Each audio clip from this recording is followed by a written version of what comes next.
From a hairdresser with no political power to the most influential woman in Tunisia, Leila bin Ali helped build a family network accused of dominating key parts of the economy, fueling public anger that exploded into the Tunisian revolution.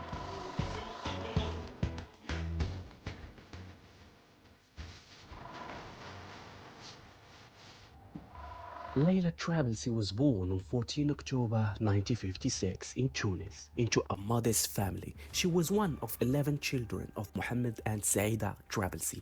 After basic schooling, she trained and worked as a secretary and hairdresser, including some time in Paris. In the 80s, she married her first husband, Khalil Maawiya, a car rental manager. They divorced after 3 years. She later had an affair with Farid Mukhtar, Prime Minister's brother-in-law, who introduced her to Tunisia's elite. By the late 80s, Leila became the mistress of Zine al-Abidine Ben Ali, Interior Minister. When Ben Ali became president in 1987, Ousin Bourguiba, Leila remained by his side.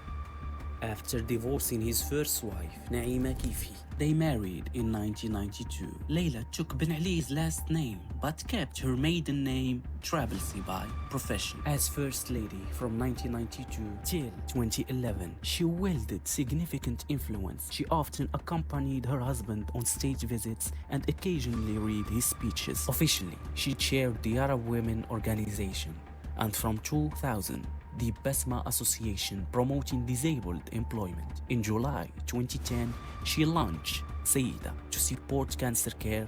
These philanthropic roles burnished her image at home and abroad. However, even in office, Leila was widely distrusted. Many Tunisians considered her the real power behind the throne, an ambition despotic who pushed family members into key business posts. International media and WikiLeaks cables portrayed the Trablesi clan as Cassi mafia, whose greed earned public hatred. By 2010, the Ben Ali Trablesi family owned whole sectors of the economy, from media to banking to tourism, an economic animal bent on enrichment. 50% of Tunisia's economic elite were connected to the president's family. Leila earned nicknames like Regent or Imelda Marcos of the Arab world for her extravagance.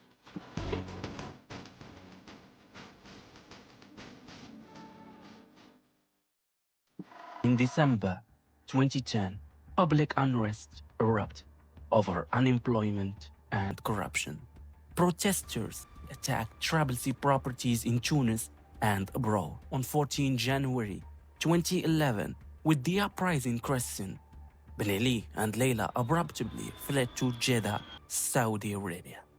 And Saudi Arabia granted them political asylum. Leila's flight was preceded by dramatic scenes. Tunisian news showed vaults stuffed with cash and jewelry confiscated from their palaces. She was alleged to have taken 1.5 tons of gold from the central bank, though the bank later denied it. In exile, Leila bin Ali's life has been low profile.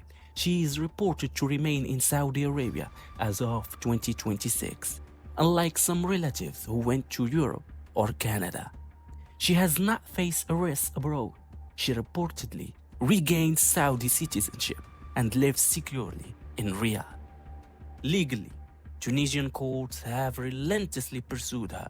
On 26 January 2011, Tunisia requested Interpol warrants for Ben Ali, Leila, and close relatives. The Trablesi siblings Belhassan and Imad fled too. Sakhar Matroui, which is Leila's son-in-law, was implicated. In June 2011, a Tunis court sentenced Leila in absentia to 35 years jail, alongside her husband, finding them guilty of massive theft of cash, jewelry, and antiquities. This was Tunisia's first post-revolution verdict. Leila also faced numerous civil and military charges. Subsequent convictions piled on. Over the 2010s, courts handed Leila additional sentences for money laundering and asset misappropriations, 10 years in 2016, etc. By November 2022, a court added 6 more years for influence peddling, bringing her total to 6 years.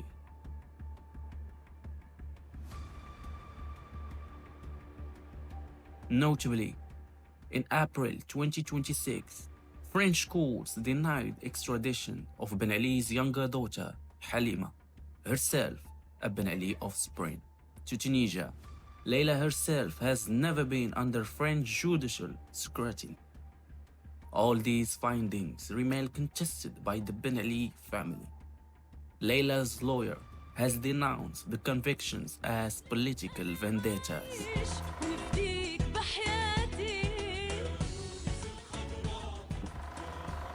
Leila Ben Ali's role in Tunisia was deeply polarizing.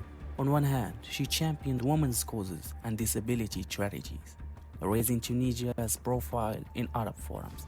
Some credit her with genuine, if limited, social programs. On the other hand, many Tunisians overwhelmingly saw her as the face of kleptocracy. Figures and academics argue that her and her family predations corroded public trust in government. US diplomats noted that even the regime's allies privately scorned the couple as unstable, bent on enrichment. The fact that half of Tunisia's elite were allegedly kin to the president suggests her nepotism was systemic. Analysts say this undermined economic development. Foreign firms shunned a market dominated by a regime crony, while domestic entrepreneurs found capital access blocked. The result was one of the highest youth unemployment rates in the region, contributing to the revolution's anger.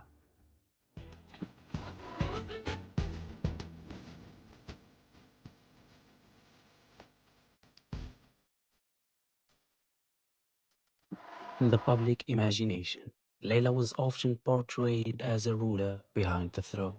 Her nickname, Regent of Carthage from a French book, reflected this view. Key political figures echoed it. In January 2011, Prime Minister Mohamed Ghannouchi admitted, "I had the impression the First Lady had started to run the country." After the fall of Ben Ali, human rights activists blasted the couple's regime as humiliating to Tunisians.